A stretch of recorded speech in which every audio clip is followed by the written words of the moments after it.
जी अस्सलाम वालेकुम। ABS trader की तरफ से आप लोग माशाल्लाह ठीक ठाक होंगे। तो जैसे कि आज हमारा ट्रेडिंग का सेकंड पार्ट है। तो पार्ट वन में जो हमने डिस्कस किया था वो सारी डिटेल्स मैंने अपर जो साइड बार थी हमने अपर बार को हमने डिस्कस कर दिया था, जिसमें हमारे पास पेयर्स थे। और अवर का time frame basically charts, indicators कैसे अप्लाई करते हैं, अलर्ट और रिप्ले, इन सब चीज़ों को हमने डिस्कस कर दिया था डिटेल में।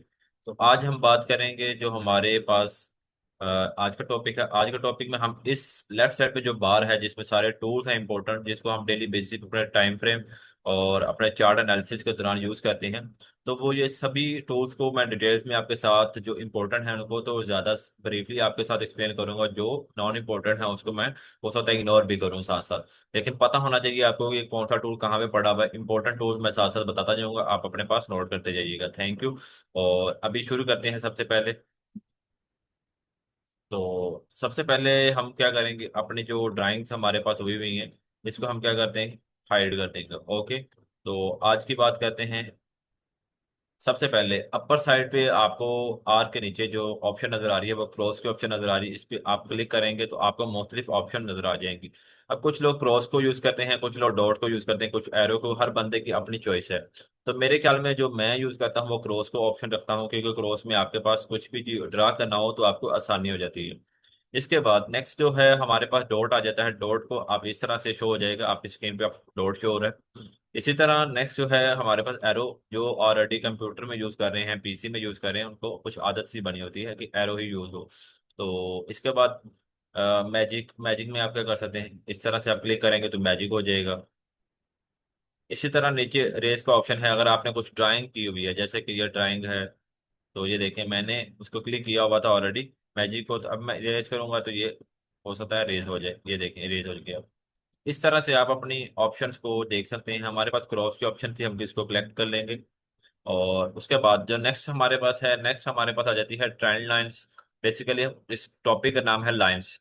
इसमें अब मुख्तलिफ तरह की लाइंस हैं जिसको आप यूज करते हैं। अब हमारे पास ट्रेंड लाइन है, अगर मार्केट अप साइड पे मूव कर रही है मिसाल के तौर पे, तो जैसे इस तरह से कुछ अपनी बनाती हुई जिगजैग बनाते हुए ऊपर जा रही है मार्केट। अब हमें ट्रेंड लाइन क्यों जरूरी है कि हमें पता चल जाए कि हम ड्रा करें और हमें पता चल जाए कि मार्केट का ट्रेंड बाय में है या सेल में है।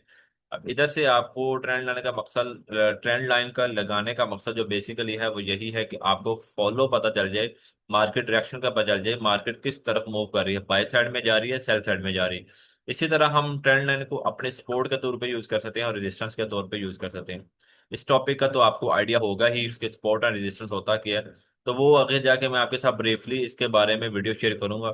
और इसके बाद रे की बात करें तो रे में क्या हो जाता है, अगर मैं इसको नीचे करूं और इसको दोबारा क्लिक करते हैं कि ये देखें।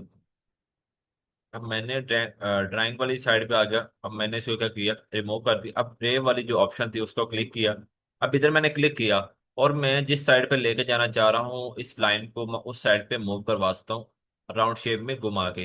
तो मैंने क्या किया, यहाँ पे क्लिक किया और मैंने इसको सपोर्ट के तौर पे यूज करना था। तो मैंने क्या किया, पहले मैंने यहाँ पे क्लिक किया हुआ था और ये देखें one time, two time, three time, इसी तरह मार्केट रिजेक्शन लेती हुई यहाँ से ऊपर उठ सकती है। इस वजह से रे को यूज किया जाता है। और हमारे पास सबसे इंपॉर्टेंट है ट्रेंड लाइन। इसको हम सबसे ज्यादा यूज करते हैं। इन्फो लाइन, अब इन्फो लाइन में क्या होगा, आपके पास टोटली इन्फॉर्मेशन आ जाएगी जहां तक आप अपनी लाइन ड्रा करेंगे। अब इसमें वो बता रहा है कि आपके पास कितने बार्स हैं और कितने डॉलर्स मार्केट मूव दे चुकी है यहाँ से यहाँ तक, और डिस्टेंस कितना है, और कौन सा ट्राइएंगल बेसिकली 90 का बनता है, कौन सा एंगल आपका बनता है, ये सब चीजें आपके पास इधर शो हो जाएंगी। हम इसको कर देते हैं डिलीट, इसको हम ज्यादातर यूज नहीं करते। और ट्रेंड एंगल, अब अगर इधर से मैं ट्रेड लगाता हूँ और यहाँ पे लेके जाता हूँ, ये देखें नीचे की तरफ आपको एंगल शो कर रहा है कितने एंगल्स पे मार्केट जा पहुंच चुकी है, जा चुकी। तो इस तरह से ये भी है, इसको भी मैं नहीं यूज करता अपने डेली लाइफ में। और इसके बाद जो नेक्स्ट है हमारे पास हॉरिजेंटल लाइन, ये इंपॉर्टेंट है, इसको मैं डेली बेसिस पे आमतौर पर यूज करते रहते हैं। अब देखें हॉरिजेंटल लाइन लगाने का मकसद क्या होता है, अगर आपकी मार्केट रेंजिंग है और आपने देखना है कि मार्केट यहाँ से रिवर्सल दे सकती है, लिक्विडिटी स्वीप करके नीचे आ सकती है, तो आपको ये हॉरिजेंटल लाइन लगाना जरूरी हो जाती है। तो इसका मैं बेहतरीन आपको हल बताता हूँ कि हमारे पास ये देखें अभी दो जो हैं पॉइंट्स हमारे पास मिल रहे हैं। अभी देखिएगा, मार्केट आई, फॉर एग्जाम्पल यहाँ से आई, यहाँ पे आके नीचे गिरी, फिर दोबारा टच किया, फिर दोबारा गिरी। इस तरह से आप अपने रेंजिंग मार्केट के दौरान अपना ड्रॉ कर सकते हैं हॉरिजॉन्टल लाइन के दौरान, कि मार्केट किस तरफ है, अपना ट्रेंड किस तरफ फॉलो कर रही है। अगर तो वहां से रिजेक्शन ले रही तो आप उधर से अपने ट्रेड सेल की ले सकते हैं, अगर बाय की बनती है तो बाय की भी ले सकते हैं। वो आपने देखना है कि 2 to 3 टाइम्स आपकी मार्केट वहां से रिजेक्शन ले चुकी हो, तब आप उधर से ट्रेड कर सकते हैं। नेक्स्ट ऑप्शन हमारे पास है हॉरिजॉन्टल रेट। अब जो लोग हमारी तरह जो वॉल्यूम पे काम करते हैं उनको तो आइडिया होगा इस चीज़ का कि वॉल्यूम पे जैसे कि अभी हाई वॉल्यूम आया तो इसकी हमने अपर लाइन और ट्रिगर लाइन और डाउन ट्रिगर लाइन को हमने मार्क करना होता है। तो कैसे मार्क करेंगे? अभी हमारे पास पिछले काफी घंटों के बाद हमारे पास एक हाई वॉल्यूम लगा है, तो इस हाई वॉल्यूम को अगर हमने मार्क करना है, अपर लाइन हाई और लो को मार करना, तो हम कैसे मार करेंगे? ये देखें कितनी प्यारी लग रही है। मैं सबको डिलीट कर देता हूँ और आपको दिखाने का मकसद ये है कि आपको नॉलेज हो जाए और खूबसूरती का पता चल जाए कि ट्रेंड लाइंस और इसके बाद जो हमारे पास लाइंस हैं, जो हमारे पास इंपॉर्टेंट लाइंस हैं जिसको हम यूज करते रहते हैं डेली लाइफ में, तो वो कैसे शो होती हैं। अब हॉरिजेंटल रे मैंने लगाई है और हाँ, देखें आपके सामने कितना प्यारा सा स्ट्रक्चर शो कर रही है। अगर मैं इधर हॉरिजेंटल रे लगा लेता तो ये बहुत लंबी चली जानी थी पीछे की तरफ और मुझे पता नहीं चलना था कौन सी लाइन पे हमने और कौन सी कैंडल पे हमने अपनी लाइन लगाई हुई है। तो ये देखें ये काफी पीछे चलती जाएगी जहां से चार्ट शुरू हुआ है। इसको हम करते हैं क्लियर। और हमारे पास क्या था? रे थी, हॉरिजॉन्टल रे। ये बहुत इंपॉर्टेंट है, इसको आप मार्क कर सकते हैं और इसके आगे आपको शो भी कर रहे हैं वैल्यूज कि कहाँ पे वैल्यूज हाई है कहाँ पे लो है। इसी तरह क्रॉस लाइन और vertical line basically. Vertical line basically अभी मैं अगर देखूं, अगर इस सेल का मैं मिसाल के तौर पे देखना चाहूं कि मेरे पास इस सेल में कितनी 4 आवर में ये थी कैंडल और मेरे पास 1 आवर में कौन सी कैंडल है यहाँ पे। अब इधर आपने मार्क कर लिया, अब आप आएंगे 1 आवर में तो आपके सामने ये लाइन मार्क हुई हुई नजर आएगी आपको। अगर आपने छोटे टाइम फ्रेम पे जाना तब भी आपको नजर आ जाएगी। अगर आप तकरीबन 30 मिनट पे आ जाते हैं, 30 मिनट में आने के बाद आपको लाइन फिर भी शो हो रही है, तो इस तरह से आप अपनी देख सकते हैं उस कैंडल पे, स्पेसिफिक कैंडल पे लगा के तो आपको पता चल जाएगा कि कौन सी कैंडल पे मैंने ये लाइन लगाई थी।